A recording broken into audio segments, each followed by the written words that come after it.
The powers that be on this planet do not want us getting out of body because we will start seeing how things work in this simulation, in this matrix. In some people think it are considered to be a prison planet. So for them, it is, and other people, no, that's not it. And for them, it's not. And a lot of people have past life experiences and past life memories, and we keep cycling back. We want a better life, a better life, a better life. We want to learn and grow. No, that's okay. If that's what you think this will do for you, go for it. Drop dead, recycle, come back again and again and again. But how many times you got to do this before you feel like you've learned courage or forgiveness or love the one you hated or some weird?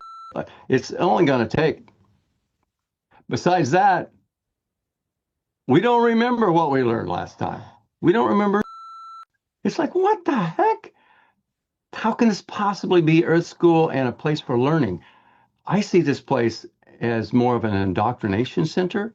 So when a being gets in a body, from day one, before they're even born, their bodies are being programmed. And then when the being incarnates into the little baby body, the being loses all memory of everything and has to start over from scratch while the body's still being programmed till about they're 7 years old, builds up all their character and their habits and their fears and their worries and concerns and limits and all that good stuff. It's programmed. And the bad boys know how that works. And they start programming the biology, the DNA, the mind, the body mind, and the spiritual mind, and the spiritual being is just along for the ride until they start waking up. You know, they get a little older and they start, whoa, and now they're loaded with programming and they got to start releasing that stuff. Now they're going to church and they're learning about their particular heaven world or afterlife and sin and all this stuff, and they get loaded up. And now the next thing you know, they got a lot of work to do because when they drop dead, they could be the effect of the programming of literally mind control, manipulation of the masses. And the boys that are doing things that are doing it know exactly what they're doing. This is not their first rodeo. This isn't the first planet that they've done this control and domination thing on. So they know what they're doing. So we got to be on top of that. I've spoke about this with a guest before.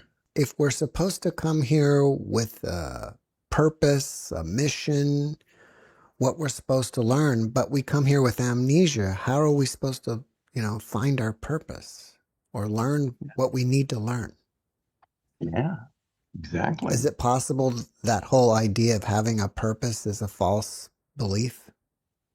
Well, it's really deep, and it's not that it's false. If you believe it, then it's true. If you don't believe it, and you really don't believe it, you're free.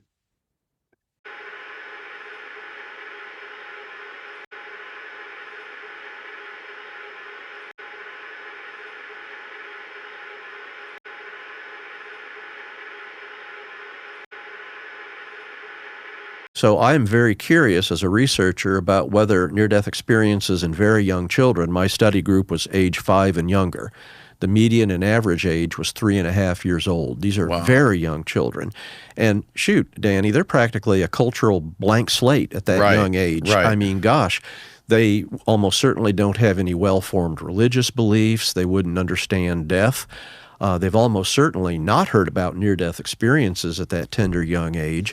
So when people have a near-death experience at that young age, my interest as a researcher was, well, what about the content of these experiences? How does that compare to older children and adults? So I looked at 33 elements or questions in my survey that were related to what actually happens during the near-death experience in a group of, I believe it was like 23 that we found that were in that group, compared to older children and adults.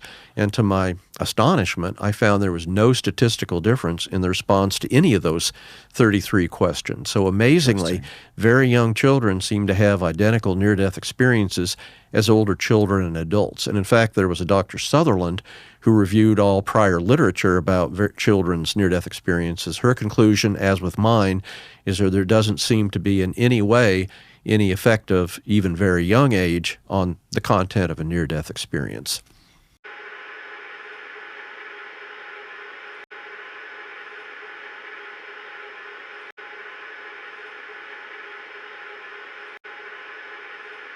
But if we get out of body and start exploring, we start seeing how it really works. And these bad boys are working us over in the astral planes or in the higher frequency ranges beyond the physical perception and experience. And they are messing with us one way and another. They do not want us breaking free. They don't even want us dropping dead and taking off. We got that reincarnational traps.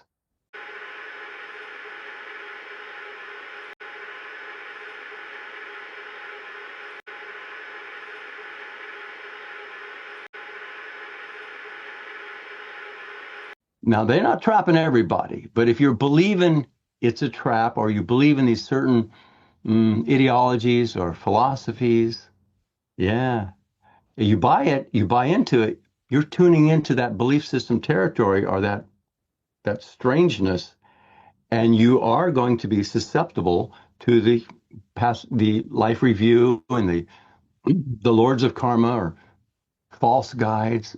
But the whole thing, the bad boys know what they're doing, even outside of our physical matrix or simulation or just physical reality. They know what they're doing. They want us coming back. So you're saying that if you don't believe we live on a prison planet and you don't believe we're stuck in a reincarnation cycle, we won't be. Exactly. Right.